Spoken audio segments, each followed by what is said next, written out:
नहमदु व नसल्ली अला रसूलिल करीम व बाद फाउज़ु बिल्लाहि मिनश शैतानिर रजीम बिस्मिल्लाहिर रहमानिर रहीम। ये तलब ये बंदा नवाजियाँ, ये तलब ये बंदा नवाजियाँ के सदा अता पे अता हुई। ये तलब के सदा अता पे अता हुई, जो मिला तलब से सवा मिला, कभी रद न अर्ज़े गदा हुई। वो जहाँ जहाँ से गुजर गए, वो जहाँ जहाँ ठहर गए, उन्हीं रास्तों में सजी कोई अंजुमन, उन्हीं रास्तों में जिया हुई। आज की बज़्म, वो रास्ता, वो तजल्ली, वो एहतमाम, वो तक़द्दुस, जिसे मुस्लिम इत्तेहाद फोरम के नाम से उन तमाम लोगों की काविशों में कि जिनमें अगर मैं ये कहूँ कि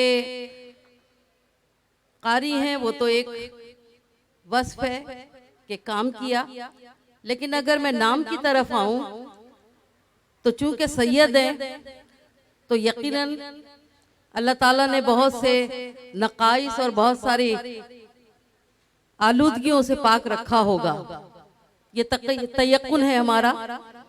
और फिर जब ये सैयद हैं तो फिर यकीनन फिर ताहिर तो हुए ही हुए, पाक और साफ। और फिर जब जो सैयद हो वो ताहिर भी हो तो अल्लाह ताला उसे जमाल भी अता करता है, और जमाल भी अरफा वाला। तो आज के चेयरमैन साहब की सजाई हुई इस बज़्म में कि जो सीरत नबी सल्लल्लाहु अलैहि वसल्लम के शान उज़्मा को बयान करने के लिए गो के जुर्रत और गुस्ताखी कर रही हूँ काजी अहमद नूरानी साहब की उस तंबीह के बाद मेरे अल्फाज शायद कुछ मेरा साथ ना दे, लेकिन बहरहाल बार बार नकीब महफिल कह रहे हैं कि हाज़री जो नसीब हुई है, जो सादत मिली है, वो कबूल हो जाए। और मैं भी दुआ ये करती हूँ कि हज़रत हसन के नालैन बरदारों में मेरा नाम भी शामिल हो जाए और ये महफिल मेरे लिए भी कफ़ारा से याद बन जाए।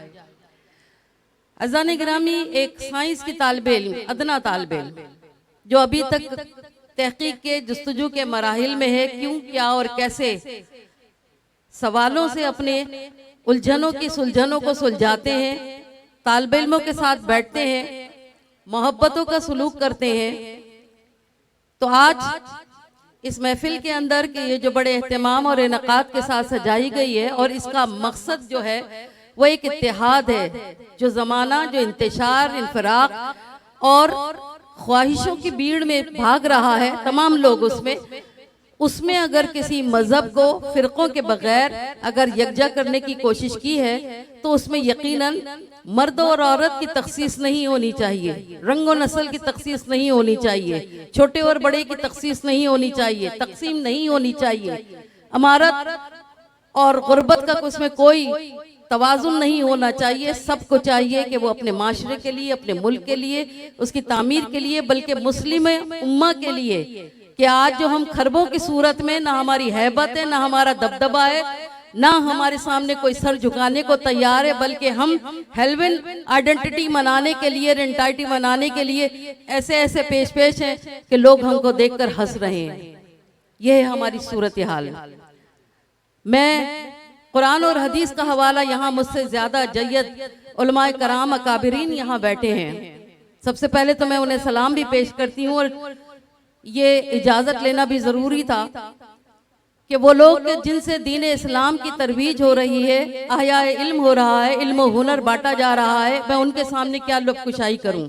लेकिन एक उस्ताद होने के हवाले से और तिब के हवाले से मैं एक बात कहना चाहूंगी।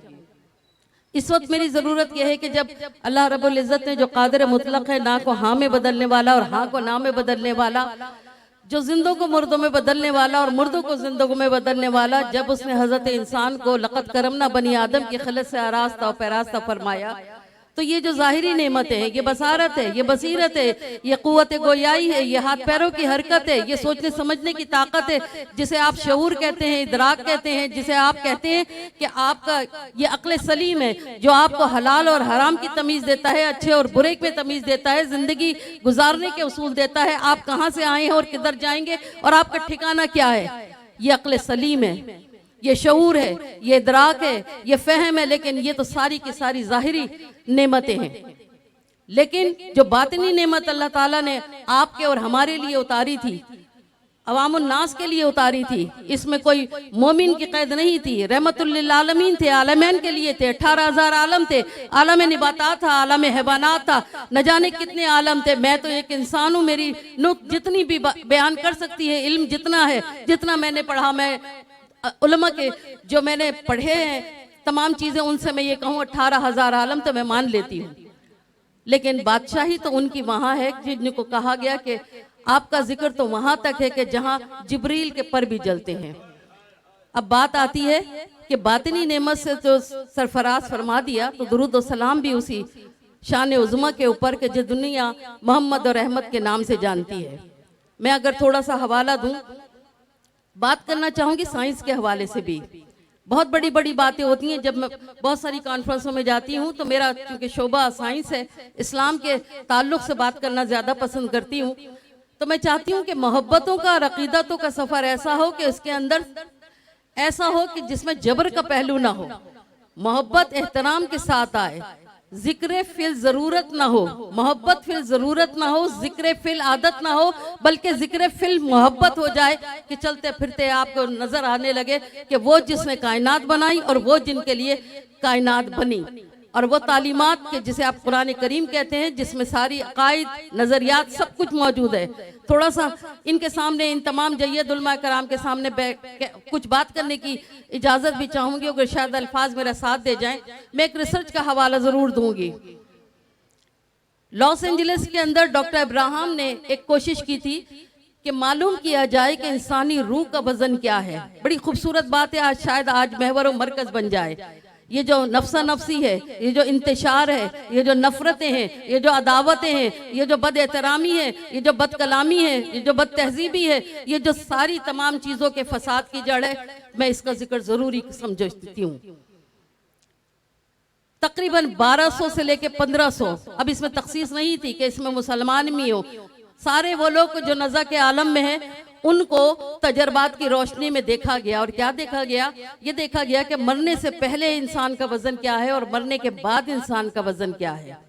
रिसर्च है, हो रही है कहाँ? वहाँ जो मुसलमान नहीं है, जो मोमिन भी नहीं है, जो दूसरे मजहब का है, वो कह रहा है कि इंसानी जिस्म का जो वजन है वो पहले क्या है और बाद में क्या है। बड़ा खूबसूरत सा उसने एक बॉक्स बनाया और जाहिर साइंटिफिक पूरी की पूरी उसके अंदर इस्लाहात इस्तेमाल कर की शीशे का बॉक्स बनाया गया, तमाम मराहिल से गुजारा गया। तो उसने ये देखा कि आलम नज़ा में, वो बात भी कितनी खूबसूरत है कि आलम नज़ा है और उसको वहाँ रखा गया, फिर इंतज़ार किया गया उसकी जान निकल जाए, उसकी रूह निकल जाए, और फिर उसके बाद उसका वजन किया जाए और अपना एक्सपेरिमेंट को प्रूफ किया जाए। साइंसदान का यही तयक्कुन, क्या और क्यों कैसे। अब क्या है कि 1200 से लेके 1500 तक का जब जाने निकल गई, आलम नज़ा का आलम देख लिया, तो नतीजा सिर्फ एक आया, इन्फेरेंस सिर्फ एक आया, और वो आया कि सिर्फ पहले, मरने से पहले और मरने के बाद जो फर्क है वो सिर्फ 21 ग्राम का फर्क है इंसानी जिस्म के अंदर। साइंस इसे साबित करती है। और कैसे साबित करती है? वो कैसे साबित करती है कि जब इंसान के जिस्म में से ये रूह, जिसे हम रूह कहते हैं स्पिरिचुअल वैल्यू में, वो कहते हैं कि ये 21 ग्राम की है, लेकिन हम ये कहते हैं, साइंसदानों की सूरत में ये कहते हैं कि ये जो कोनों खुदरों में हमारे जिस्म के खुलियों के अंदर ये जो ऑक्सीजन छुपी हुई बैठी होती है, जब अल्लाह ताला चाहता है, क्योंकि हमारा ईमान है, हमारा तयक्कुन है कि अल्लाह जान निकालने पर कादिर है, वो कादिर मुतलक है, तो कैसे हुआ कि ये 21 ग्राम जब हमारे जिस्म के खुलियों में से निकल जाती है तो खुलिये मर जाते हैं और जिस्म बेजान साकित। बहुत बड़ी बात कह दी इब्राहिम ने। कैसे कहा? उन्होंने कहा कि जिस्म के अंदर सिर्फ 21 ग्राम का खेल है, आंखें बंद होने में और आंखें खुलने के अंदर, जिस्म के चलने के अंदर, वजूद के साकित होने में और वजूद के उसकी जिंदगी के अंदर 21 ग्राम। और अगर यहाँ मेरे मोतबर दानिश्वर भी बैठे हैं, अहले इल्म भी बैठे हैं, 21 ग्राम होता क्या है, कितना होता है, जरा इसका हिसाब तो लगा लें। आपके मुंह में जो पान है, उस पान के अंदर 4 दाने छालिया के मुनासिब मिकदार के, यह है 21 ग्राम। एक प्याज की परत ले लीजिए, जो उसका छिलका है वो ले लीजिए, तो वो है 21 ग्राम। टिश्यू ले लीजिए, उसके 5 टिश्यू पेपर उठा लीजिए, वो है 21 ग्राम। मेरी और आपकी, यानी मैं जसारत कर रही हूँ तमाम अपने अहबाब को कहने की कि मेरी और आपकी औकात अल्लाह ताला ने सिर्फ कितनी रखी है, 21 ग्राम के हैं हम, और उसकी ताकत इतनी है, लेकिन हमारे अंदर है क्या? इस 21 ग्राम के अंदर क्या है? इस 21 ग्राम में वो है जो है नफरत, वो है अदावत, वो है एक दूसरे से खिंचातानी, वो है रिश्वत, वो है हरामखोरी, वो है वो तमाम तर जितने भी ऐसे अमाल हैं कि जिनसे हम ये कह सकते हैं कि इंसानी जिंदगी, इंसानी सोसाइटी और इंसानी जितनी मिल्लत है वो सब बर्बाद हो रही है।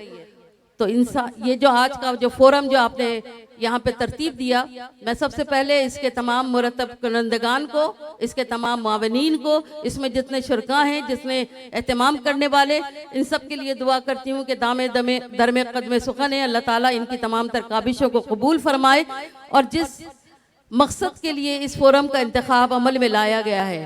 अपनी सरकारी जिंदगी के अंदर मैंने भी बड़े बड़े बहुत सारे ऐसे जिसके कहें वाकयात देखे हैं, लेकिन मैं इस बात के ऊपर सुरखरू हूं कि मैंने अपनी जान की परवाह न करते हुए इस अमल के लिए, खातिमुन नबीन सल्लल्लाहु अलैहि वसल्लम के लिए, शान रिसालत के लिए अपनी जान देने से भी परवाह नहीं की थी। और मुझे इस बात पे फख्र है कि एक दफ़ा उस दफ़ा कि जब ये कहा गया कि मुझे नौकरी अजीज है या ये इंक्वायरी अजीज है, मैं नाम नहीं लूंगी, लेकिन यकीनन ये कहूंगी कि मैंने कहा कि नौकरी मेरे ये जमाने की नौकरी, ये रोजगार मेरे अल्लाह के जिम्मे है, लेकिन शान रिसालत का एहतराम करना और इसको बचाना मेरे जिम्मे में। मैं ये इस्तीफा देती हूँ और मैं ये अपना काम इस इंक्वायरी को पूरा करती हूँ। और इसके पीछे जितनी भी मैंने मुसीबतें तकलीफें सही, शायद मैं ये समझती हूँ कि अल्लाह ताला ने मुझे इस काबिल समझा था कि इस काम के लिए, और शायद यही इस्लाम और साइंस का रिश्ता था जो आज तक मेरे साथ सवार है। आप तमाम लोगों ने मुझे इज्जत दी, इस फोरम के ऊपर बात करने का मौका दिया। गो कि मेरी हकीकत इतनी नहीं, मेरा इल्म इतना नहीं, मेरी नुक्त इतनी नहीं, मेरे अल्फाज इतने नहीं, लेकिन एहतराम, एहतमाम और इनेकाद ज़रूर है। अल्लाह ताला इसको कबूल फरमा ले और आप सबको इसमें अपना हिस्सा डालने की तौफीक अता फरमाए। वाखिर दवाना अल्हम्दुलिल्लाहि रब्बिल आलमीन।